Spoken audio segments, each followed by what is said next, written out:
It's a huge problem. AI is not going to help healthcare because it has nothing to do with AI. The people that are running healthcare don't want it to help, so it's not going to help you guys.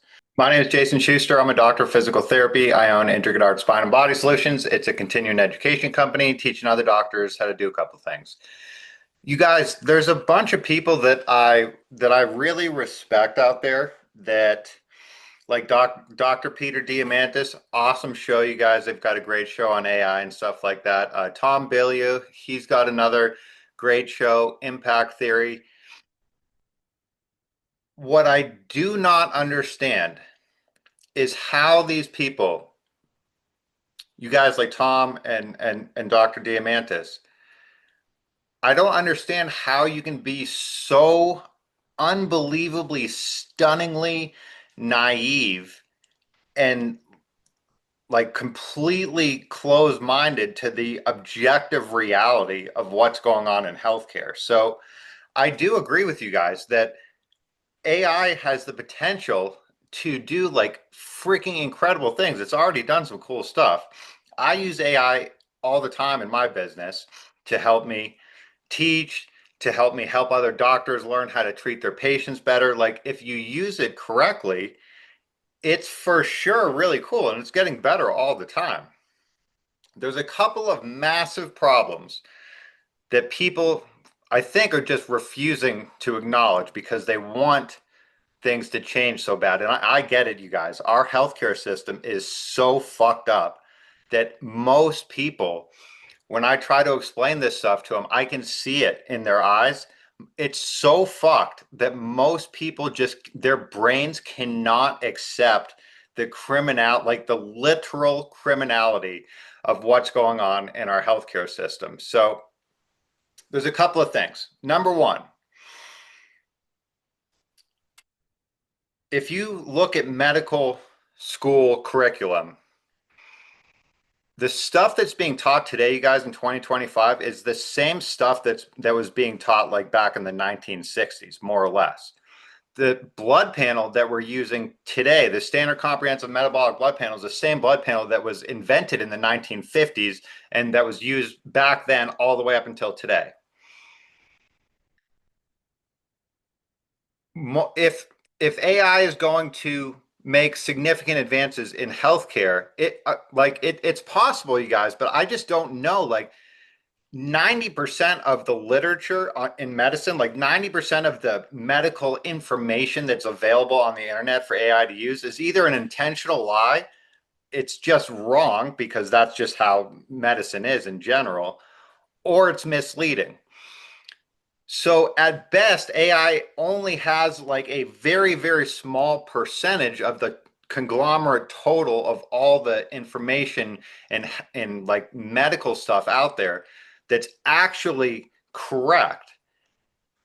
As far as we can tell right now, you guys, like if we could conglomerate all of the available medical information out there in the ether, wherever it is, I guarantee you that as a collective right now, humans know way less than 5% of the total.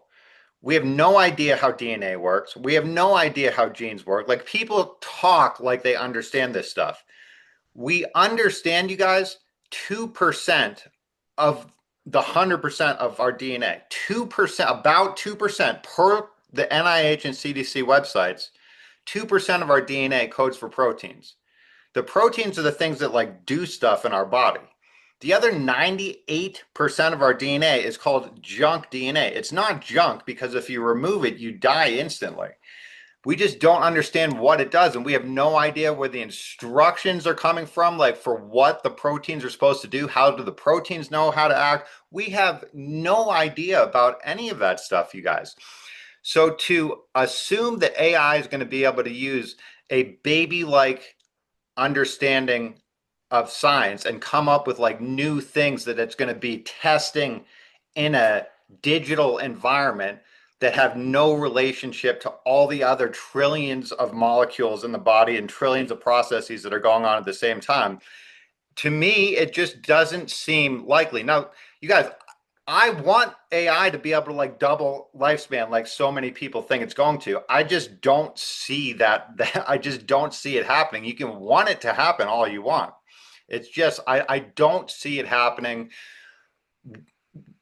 unless something dramatically changes with AI, which it totally could. But AI is going to be able, like when people talk about artificial general intelligence, like AI is going to be able to have to more or less use a whole bunch of shit information that we have right now and somehow use that to understand how biology actually works when it has no access. Like it can synthesize biology, but we don't like all the stuff that goes into that, you guys, is human input. The AI is not like inventing the way biology works. It has to be input by a human somehow. So it's very, very complicated. Like AI is really cool. I just don't see the likelihood that AI is going to be able to make big advancements with the existing knowledge. Hopefully it will. We'll see. Now, all of that shit that I just said, you guys, is totally irrelevant. Okay, so this is the only thing that actually matters, and this is where like Dr. Diamantis, Tom, all you guys that think like we're gonna have like a utopian society where there's gonna be universal basic income and everybody's gonna be happy and healthcare costs, like you guys. First of all, please name me a single time in human history where a very small amount of people have had the power over a very, very like world changing like resource and they've just made it free for everybody. Okay, so that number one is just not going to happen. Number two, you guys don't understand how the healthcare system works. And Dr. Diamantis, I don't really understand how you don't understand this because you're a doctor. Tom, I totally get how you don't understand this. But dude, the healthcare system, the goal, health is not a goal of the public health and mainstream medical healthcare system, you guys. Unfortunately, like I know you want to think that you're going to a doctor and their intention is to help you. Now, whether the individual doctor understands what's going on or not, and it's not an excuse to not understand what's going on. If you're a doctor, it's your obligation to figure out actually how to help your patients and not make everybody worse. But the goal of the overall healthcare system, and this is backed up by 100% of all objective healthcare stats, health outcome stats that are released by these very public health agencies, you guys. So this is not my opinion. Public health is worse than it's ever been in the history of the United States. Life expectancy is decreasing. 80% of the United States is obese, overweight, or morbidly obese. And autoimmune diseases are going crazy. Idiopathic diseases. Young people are getting cancer for the first time ever after 2020. That no, unless you're totally blind, this is very obvious why that was happening. And this is all a result of public healthcare policy, you guys. So the goal of the public healthcare system is to make the pharmaceutical companies money because the pharmaceutical companies then pay the healthcare systems, they bribe the politicians. It's just all a big incestuous cycle. The goal is more sick people.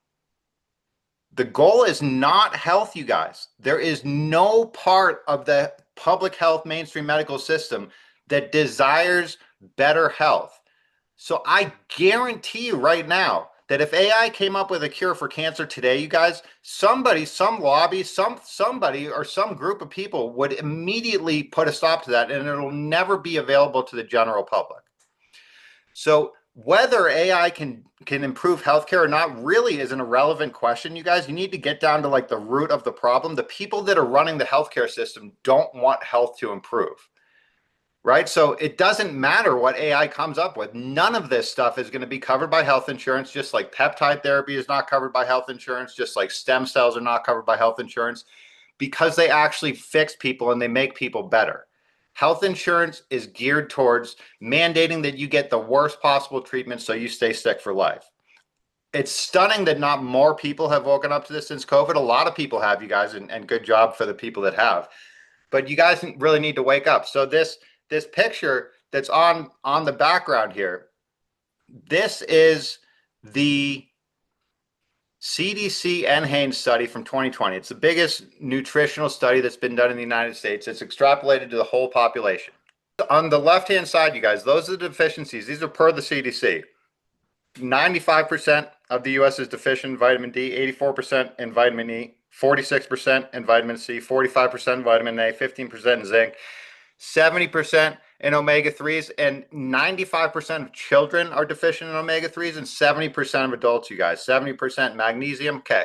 All those things. Those are all mandatory basic building blocks that our body absolutely requires if it even is going to have a chance of being healthy. Those are like fundamental elements that our body needs to function properly.